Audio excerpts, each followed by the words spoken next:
Salam alaikum. Et avant goût comme je suis déjà, il y avait un problème de connexion. Voilà, on a Facebook compte communication. Donc ce qui fait que j'avais perdu la maîtrise sur ma page. Et avant goût sur ce que tu auras et Chorno décrypte. Chorno me ouverture média là ou bien fermeture média, je dis bien. Fermeture média. Madame ne se que tu auras la follow. Abora ka déclaration munuke vidéo là. Abora ka kuma munu fo.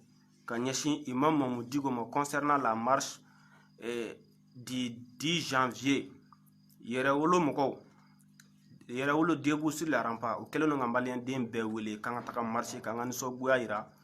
Quand on a marché, quand on France ambassadeur de Menaka, bo ambassadeur la kataka bla aéroport la kataka bo France. Akataka bo malala na kataka France. On a marché ka France surasu ku yereta. Parce que on a comme kama, on a quoi maniana bo. On a deux francs Congo de ka, on a un Congo tché akadama. Donc, ami bo, ambo niso guya ira wa ami bo amita fene kanga manifestation ke. Donc, au hokumu konna de la, Tiarobe Ameriki ko seku tungara. Seku tungara malla an bebi nyogon don. E moko qualité munye bebi don malla. Seku tungara e manasu munye bebi don. Idabara ka bon papa ta fankilin tila na fankilin tila. Objectif tila.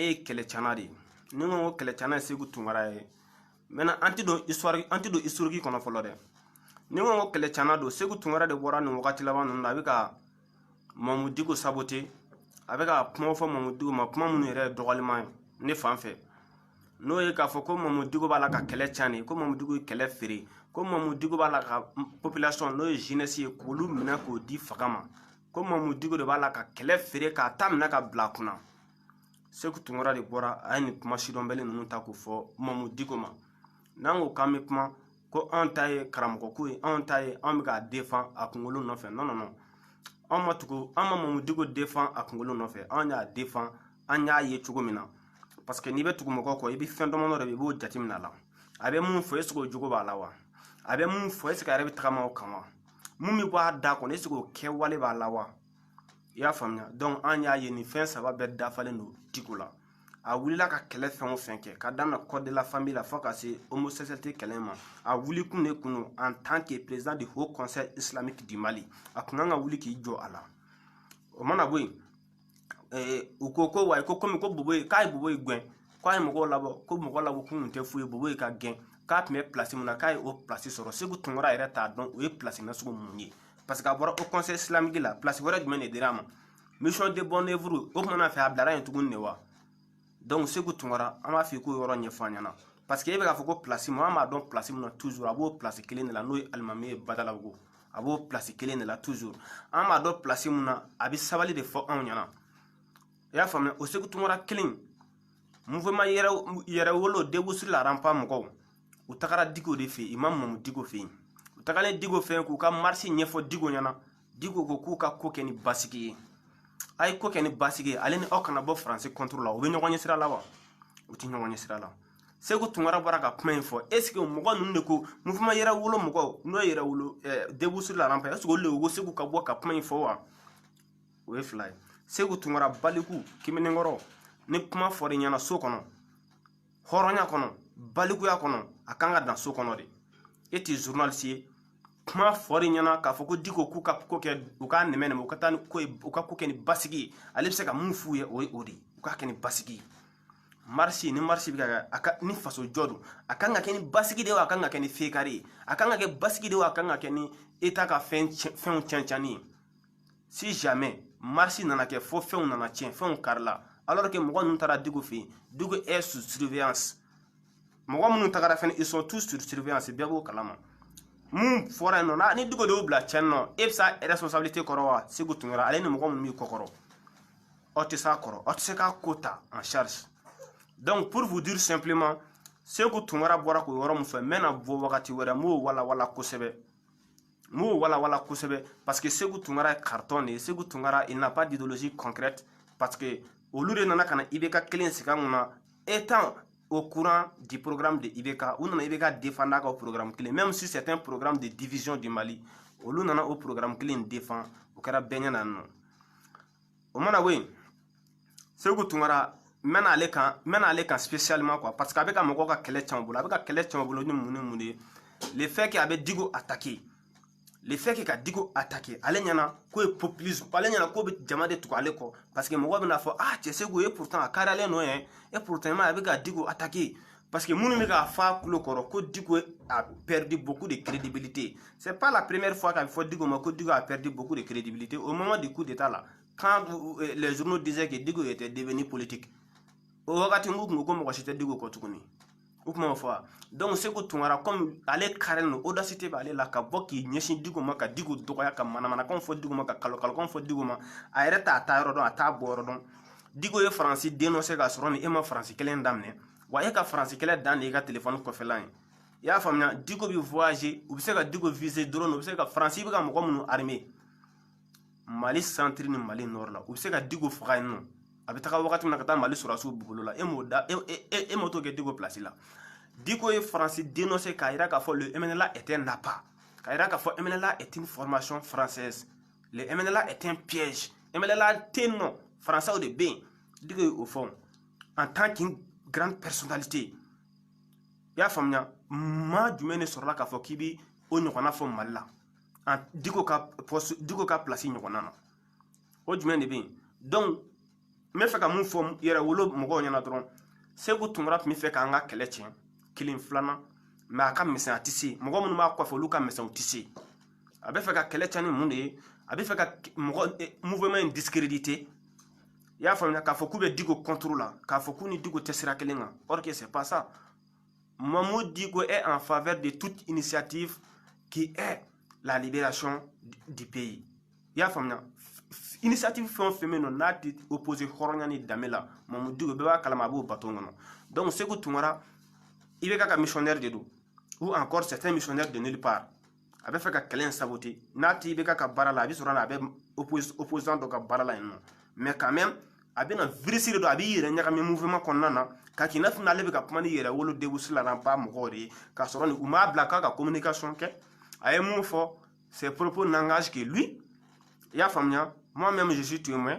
Il y a des gens qui moi-même, je suis kalama. Sékou Tounkara na yere de ama mo ko consultation na ka kuma wa baram ga muso ya baradike muso ya bara ni kuma fori nyana sokono ibi bona kenema we muso ya bara do te ya bara wa kamale ngoro datse ka ke Sékou Tounkara la wa mo gomnu da kono kuma ta ka fina guno kuma ta ka fina fako usa o te da ela tuguni Sékou Tounkara o mo godi or ni bo fa ne ne mi nyogon fe war mun na bora gouvernement fait ka déboba fanema pour mobiliser les activistes élection wakati les journalistes les artistes et Sékou Tounkara mi tabe soro e bora ko keleke anno donc ce qui veut dire que étape warko de étape intérêt ko de étape de fait non fait ko quoi voilà donc o mana boy Chorno comme maintenant Sékou Tounkara ni Chorno quand spécialement moté choune parce que chou korobara déjà Chorno tipo Chorno be mun fo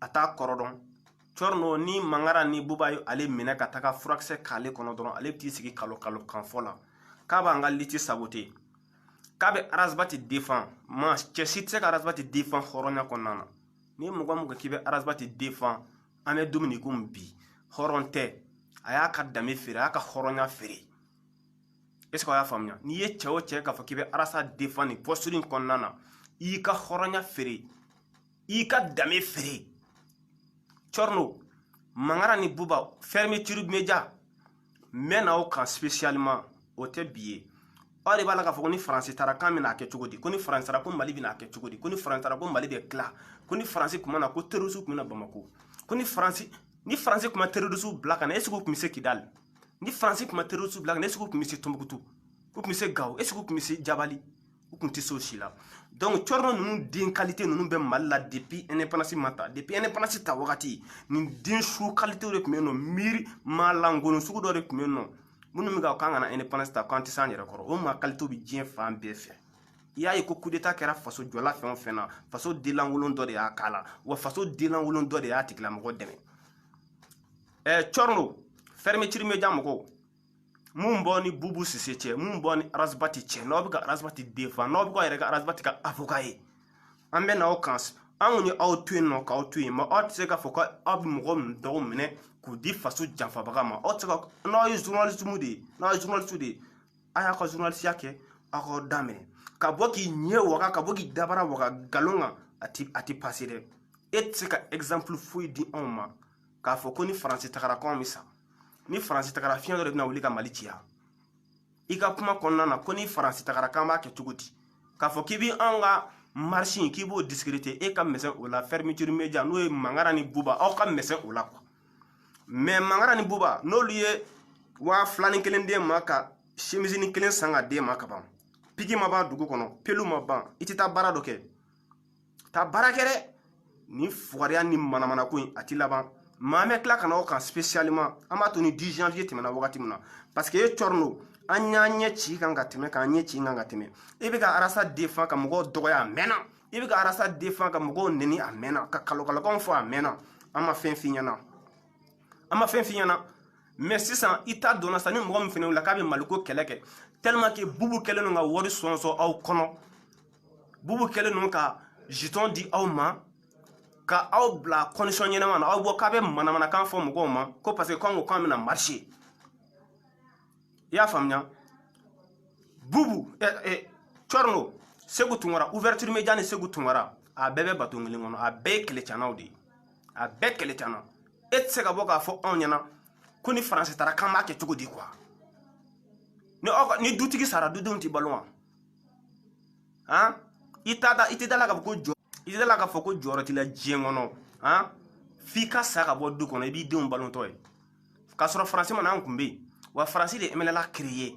Tchorno, pour ton information, lagalakatɔ in, Faransi de MNLA créé, i t'o kalama wa? O créera cogo min na e t'o information kalama wa? I bɛ k'i ɲɛ cɛ a kan de, wari kama, k'i ka dame feere. Ni 2000 dir'e ma dɔrɔn i bɛ t'i sigi kalokalokan fɔ la ka micro ta ka manamanakan fɔ mɔgɔw ma. Ne m'a fɔ aw ɲɛna n ko ouverture média mɔgɔw bɛ mɔgɔw ka dossier ta k'a fɔ ko épisode 1 sur 10, 2 sur 10, 3 sur 10 dɔ wɛrɛ tɛ dɛ, bilaye, c'est-à-dire que c'est une manière de faire du chantage. Est-ce que vous avez faamuya? Parce que nous épisode 1 ta ka 2 ta ka 3 ta, nanna la personne intéressée rentre en contact avec eux ou bien négocier ka wari minɛ o tigi bolo. U ka ninnu ka baara ye o dɔrɔn de ye, aw ka baara o dɔrɔn de ye. K'a fɔ ama Musa Jawara ka dossier la, ama de Tchorno bɔra ka mun fɔ, a bɛɛ o ye kɔni. Donc bɛɛ b'a dɔn Tchorno e yɛrɛ kɔni tɛ sa, e ye microtigi de ye. Mais minnu b'i kɔfɛ yen nɔ, an bɛ tila ka na o kan spécialement. Asetu ka affaire la, aw ye mun kɛ, aw b'a dɔn aw ma hɔrɔnya kɛ. Ouverture média mɔgɔw, aw ma hɔrɔnya kɛ, aw ma danbetigiya kɛ. Asetu Kulubali, opération Mutaha in, affaire Mutaha in, aw ye mun wele diyagoya ko f'a kana BG la, a nalen BG la, convocation t'a bolo, foyi t'a bolo. U y'a minɛ k'a datugu BG la yen nɔ, aw ma taa lajɛ k'a bɔ BG la ka taga n'a ye Boli, aw ma taga lajɛ. Aw dun y'a bamuso wele k'a deli ko fɔ denni ka na, o ma kɛ wa? Aw taar'o lajɛ wa? N'aw bɛ BG kɛ ni mɔgɔw de ye, aw bɛ k'a nɔrɔ Arasa la komi Arasa fani ka ca Facebook sanfɛ, Arasa ka commentaire kɛlaw ka ca, Arasa dɛmɛbagaw ka ca, parce que anw ɲɔgɔnna dɔw bɔra u ka village la dɔrɔn k'u yɛrɛ sɔrɔ Faransi, u tɛ foyi dɔn Mali réalité la, olu le bi aw ladiya kosɛbɛ, o tɛ? Donc aw bɛ bɔ sa k'a fɔ ko minnu bɛ ka Faransi kɛlɛ k'a bɛ anw saboter, k'a bɛ anw dɔgɔya au profit de la France, au profit de Arasbati. Arasbati c'est quoi? Arasbati c'est qui? Hein? Arasbati est d'une qualité jumɛn de k'a bɛ mɔgɔw Tchorno i mɛnɛ i bɛ ka mɔgɔw dɔgɔ Arasbati nɔfɛ an ma kuma i fɛ, i mɛnɛ i bɛ ka manamanakan de an ma kuma i fɛ, mais mun ye Faransi ko in ye, i y'i sen o ko la i tɛ se ko min kɔrɔ i tɛ to yen tuguni Tchorno. Tolérance zéro a bɛɛ ni Ala cɛ. Mangara ni Buba aw si tɛ to yen, aw de bɛ Tchorno kɔfɛ, aw de bɛ fermeture média in kɔ, aw de ye fermeture média in tigi ye, aw bɛɛ bɛ tan, aw bɛɛ bɛ gosi, aw tɛ foyi la ni ka, aw tɛ foyi la ni chantage tɛ mɔgɔw la, aw tɛ foyi la ni o tɛ. Donc aw si tɛ to yen, aw bɛɛ bɛ gosi ni bere kelen ye. Donc c'était un peu ça. Attendez, je bloque un imbécile. Ah, si tu te Segu Tunkara ni ouverture média mɔgɔw, Segu Tunkara ta ye, lui quand même c'est un espion. Ouverture média mɔgɔw ninnu, ils sont manipulés à 100%, tout comme Arasbat et son putain de CDR. U bɛɛ lajɛlen, u bɛɛ manipulés ne do au profit du gouvernement. Ils sont à la solde du gouvernement, ils sont à la solde de la France. Pour que ka mɔgɔ bɛ Maliko kɛlɛ kɛ, pour que mɔgɔ bɛ se ka IBK kɛlɛ ka olu kɛlɛ quoi. Donc c'est un peu comme ça. Mais Tchorno ni fermeture médiaw mena aw kan 10 janvier mana tɛmɛ Segu Tunkara mena e fɛnɛ kan e ka kalo kan fɔ fatoya kan fɔ c'est dépassé. Merci.